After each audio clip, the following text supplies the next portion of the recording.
99¢. And of course I have name brand vanilla wafers made by the best of God.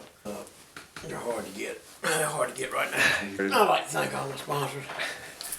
I remember driving for Dickie Betts. And Dickie Betts had a boy working for him that was blind, a piano player named Johnny Neal.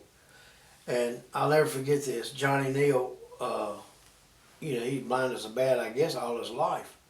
And Johnny told me, we were talking about rainbows. We were going out west, and there was a couple of nice, beautiful rainbows that came out. And Johnny was sitting up there with me, and I asked him, I said, Johnny, I said, man, that's a beautiful sight out front of the bus right now. I said, have you ever seen a rainbow?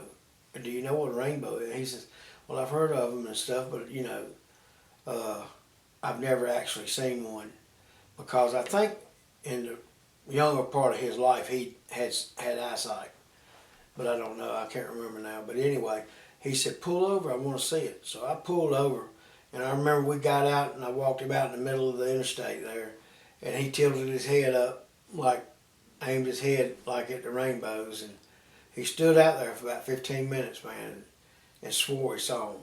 You know, and that was a special moment to me, because I mean, he really thought, you know, he saw it. And then maybe he did. I hope he did, because it was beautiful. But that was a special moment, and he was a crazy person, man.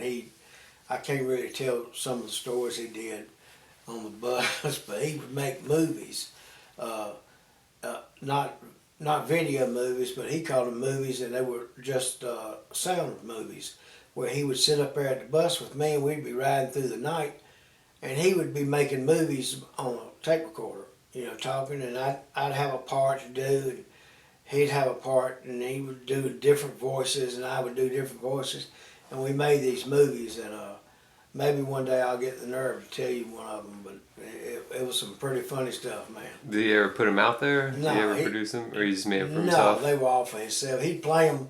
We would do them like at night, and then the next day while we were traveling, he'd play them for the band. You know, whoever was on the bus, you know, play them back for them, and they just die laughing, man. Because I mean, they were some of the funniest things I ever heard in my life.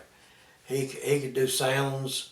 I mean, he was a very talented person. You know, he could do like car sounds and stuff, and he would, you know, he would start movies, and you know, he'd be a hitchhiker, and cars would be going by and like,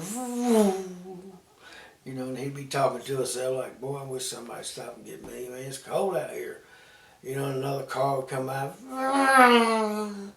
he'd be making noises, and that's about all I can say about that one, but because it got right crazy after that one, and but it was funny as hell.